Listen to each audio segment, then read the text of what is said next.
Hello दोस्तों, कैसे हैं आप सब। उम्मीद करते हैं आप सभी अच्छे होंगे। दोस्तों, करंट अफेयर्स की फुल पत्ती वाली क्लास की रिवीजन क्लास में आप सभी का एक बार फिर से स्वागत है। आइए आज वीडियो को स्टार्ट करते हैं। आज का पहला प्रश्न है, सिपरी की वैश्विक सैन्य खर्च रिपोर्ट के अनुसार वर्ष 2022 में दुनिया का सर्वाधिक सैन्य खर्च करने वाला देश कौन सा है। तो अमेरिका यह दुनिया का सर्वाधिक सैन्य खर्च करने वाला देश है और पूरी दुनिया में जितना खर्च होता है सैन्य पर उसका 39% केवल अमेरिका ही खर्च करता है।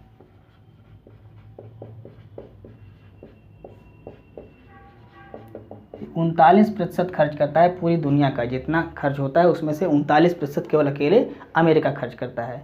दूसरे स्थान पे कौन है? दूसरे स्थान पे चीन है। तीसरे स्थान पे रूस है और चौथे स्थान पे भारत है। भारत ने 2022 में कुल कितना सैन्य खर्च किया है? 81.4 अरब डॉलर इतने रुपए खर्च किए हैं।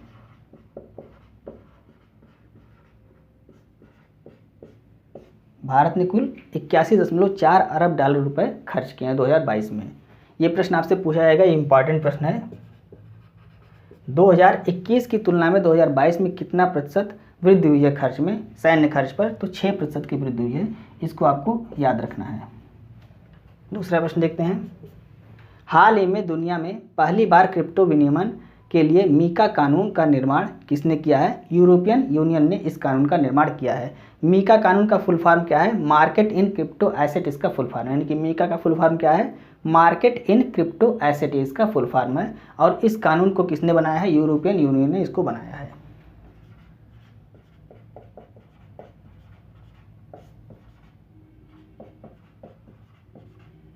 यूरोपियन यूनियन ने इस कानून को बनाया है। क्रिप्टो करेंसी होती क्या है? तो यह एक डिजिटल करेंसी होती है जो काफ़ी सुरक्षित करेंसी होती है। तो इसका उद्देश्य क्या है इस कानून को बनाने का? तो जो डिजिटल करेंसी का मार्केट है उसको रेगुलेट करना इसका उद्देश्य है।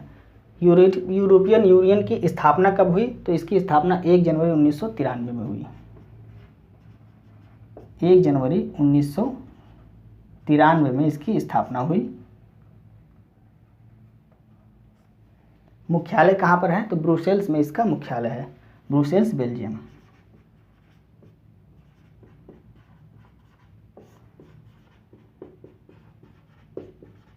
ब्रुसेल्स, बेल्जियम में इसका मुख्यालय है। यूरोपियन यूनियन की मुद्रा क्या है? तो इसकी मुद्रा है, मुद्रा यूरो है। और इस मुद्रा को अपनाने वाला 20वां देश कौन सा है? यानी कि जो इस यूरोपियन यूनियन में कितने सदस्य देश हैं? तो इसमें कुल सदस्य देश हैं 27। इसमें से 20वां सदस्य ऐसा है जिसने यूरो को अपनाया है अपनी मुद्रा के रूप में। वो कौन सा है? तो वो क्रोएशिया है। यूरो को अपनाने वाला 20वां देश यूरोपियन यूनियन का कौन सा है? क्रोएशिया है। इसको आपको याद रखिएगा, ये 20वां देश है, लिख लीजिए। सदस्य कितने हैं? सदस्य 27 हैं, लेकिन सभी ने यूरो को नहीं अपनाया है। इनकी यूरोपियन यूनियन की मुद्रा क्या है? यूरो है, लेकिन सभी ने यूरो को नहीं अपनाया है। 20 ऐसे देश हैं जिसने यूरो को अपनाया है अपनी मुद्रा के रूप में, जिसमें से 20वां मतलब अंतिम देश कौन सा है? ये क्रोएशिया है, जिसने हाल ही में यूरो को अपनी मुद्रा के रूप में अपनाया है। तीसरा प्रश्न, विश्व मलेरिया दिवस कब मनाया जाता है? 25 अप्रैल को मनाया जाता है।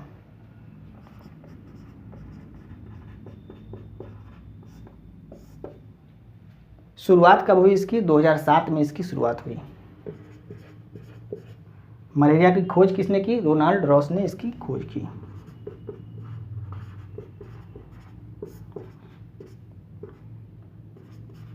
रोनाल्ड रॉस ने इसकी खोज की। मलेरिया किसके कारण होता है? प्रोटोजोआ के कारण होता है।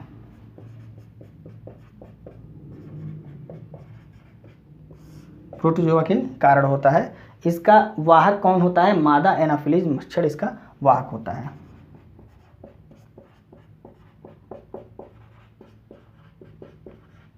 मादा एनाफिलीज मच्छर इसका वाहक होता है। और इसकी दवा क्या होती है? कुनैन इसकी दवा है जो सिनकोना के वृक्ष से प्राप्त की जाती है। कुनैन इसकी दवा है, कहाँ से प्राप्त की जाती है? सिनकोना के वृक्ष से प्राप्त की जाती है। और मलेरिया प्रभावित किसको करता है? तो आरबीसी को यह प्रभावित करता है। इसको भी आप लिख लीजिएगा, आरबीसी को प्रभावित करता है।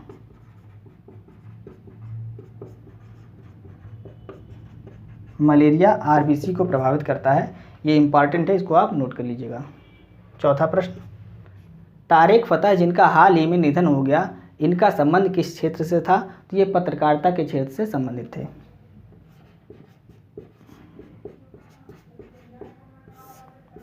पत्रकारिता के क्षेत्र से संबंधित है। इनका जन्म पाकिस्तान में हुआ था, लेकिन यह पाकिस्तान की ही आलोचना करते थे, जिसके कारण पाकिस्तान में इनके खिलाफ देशद्रोह का मुकदमा हो गया और यह कनाडा चले गए और वहाँ की नागरिकता ले ली थी। तो कनाडा की नागरिकता भी इनको प्राप्त थी। और इन्होंने एक पुस्तक लिखी थी, chasing the mirage. Chasing the mirage, ये इनकी फेमस पुस्तक है। इसमें इन्होंने आधुनिक इस्लाम की आलोचना की है। इस पुस्तक का नाम आप याद रखिएगा। इसको किसने लिखा है? तो इसने तारिक फतेह, इनकी पुस्तक कौन सी है? Chasing the mirage. इसमें आधुनिक इस्लाम की आलोचना की गई है। आइए हम नेक्स्ट प्रश्न देखते हैं।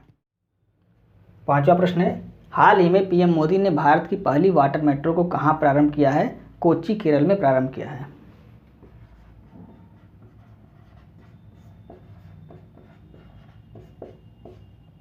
जो मेट्रो आप सोच रहे हैं वो वाली मेट्रो नहीं है जो दिल्ली में, लखनऊ में चलती है। ये वाटर मेट्रो है, मतलब यह एक इलेक्ट्रिक हाइब्रिड बोट है। इसको आप लिख लीजिए, क्या है? इलेक्ट्रिक हाइब्रिड बोट है।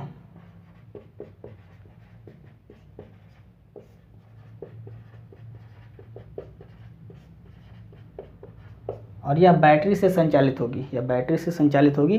और इसका निर्माण किसने किया है? केरल और जर्मनी की कंपनी ने मिलकर किया है। यहाँ लिख लीजिए आप, केरल प्लस में जर्मनी की कंपनियों ने मिलकर इसका निर्माण किया है। यह क्या है? यह एक इलेक्ट्रिक हाइब्रिड बोट है और किससे संचालित होगी? बैटरी से संचालित होगी।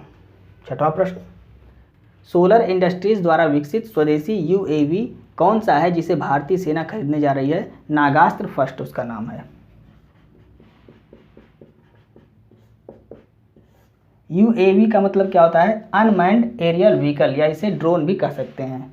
इसे ड्रोन भी कह सकते हैं। तो नाम क्या है? नाम है नागास्त्र फर्स्ट। किसके द्वारा बनाया गया? तो सोलर इंडस्ट्रीज द्वारा बनाया गया। ये कहाँ की कंपनी है? तो ये नागपुर की कंपनी है। नागपुर की कंपनी है। इसके द्वारा नागास्त्र फर्स्ट को बनाया गया और भारतीय सेना द्वारा 450 नागास्त्र को खरीदने का ऑर्डर दिया गया है इस कंपनी को। तो ये आपको याद रखना है। कंपनी कहाँ की है? नागपुर की कंपनी है। कंपनी का नाम क्या है? सोलर इंडस्ट्रीज कंपनी का नाम है। और 450 नागास्त्र खरीदने का ऑर्डर किसने दिया है? भारतीय सेना ने दिया है। 7वां प्रश्न देखते हैं, हाल ही में देश भर में 100 जिलों में 100 फूड स्ट्रीट स्थापित करने की योजना किसके द्वारा प्रारंभ की गई है? तो यह योजना स्वास्थ्य मंत्रालय और आवास व शहरी मामलों के मंत्रालय द्वारा शुरू की गई है।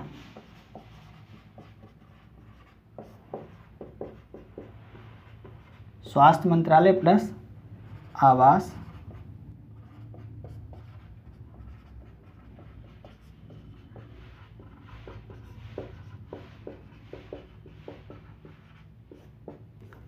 स्वास्थ्य मंत्रालय और आवास व शहरी मामलों के मंत्रालय द्वारा यह योजना स्टार्ट की गई है। एक स्ट्रीट के लिए इसमें 1 करोड़ रुपए दिए जाएंगे। एक फूड स्ट्रीट के लिए 1 करोड़ रुपए दिए जाएंगे। उद्देश्य क्या है इसका? तो स्वस्थ और सुरक्षित भोजन को उपलब्ध कराना इसका उद्देश्य है। 8वां प्रश्न देखते हैं, हाल ही में थर्ड जेंडर सामाजिक कार्यकर्ता संजना सिंह को किस राज्य का इलेक्शन आइकन नियुक्त किया गया है? मध्य प्रदेश का इलेक्शन आइकन नियुक्त किया गया है।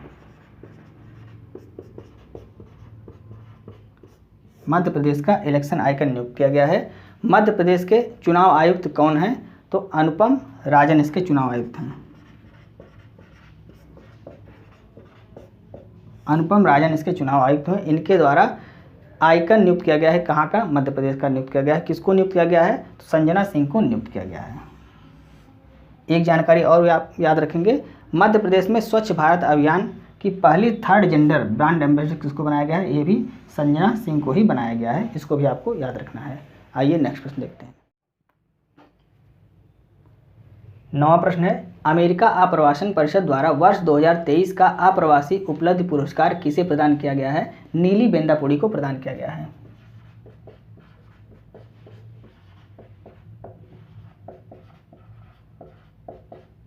नीली बेंदापुड़ी को प्रदान किया गया है यह पुरस्कार। आइए 10वां प्रश्न देखते हैं। हाल ही में राष्ट्रीय तकनीकी अनुसंधान संगठन के अध्यक्ष पद पर किसे नियुक्त किया गया है? अरुण सिन्हा को नियुक्त किया गया है।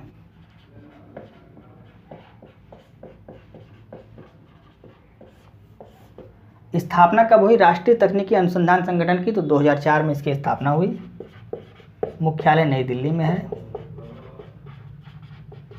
और वर्तमान में अध्यक्ष इसके कौन है? अरुण सिन्हा इसके वर्तमान में अध्यक्ष हैं। कार्य क्या है इसका? तो तकनीकी खुफिया जानकारी को प्रदान करना इसका कार्य है। और किसके अधीन कार्य करता है? तो राष्ट्रीय सुरक्षा सलाहकार के अधीन कार्य करता है। वर्तमान में राष्ट्रीय सुरक्षा सलाहकार कौन है? अजीत डोभाल, ये वर्तमान में राष्ट्रीय सुरक्षा सलाहकार हैं। तो ये थे फूल पत्ती वाली क्लास के 10 महत्वपूर्ण प्रश्न जिसको हमने कम समय में आपको रिवाइज कराने की पूरी कोशिश की। उम्मीद है आपको वीडियो अच्छी लग रही होगी। यदि आपको वीडियो अच्छी लग रही है तो आप इसे अपने दोस्तों को भी शेयर करें और वीडियो को लाइक और सब्सक्राइब करना ना भूलें। मिलते हैं नेक्स्ट वीडियो में।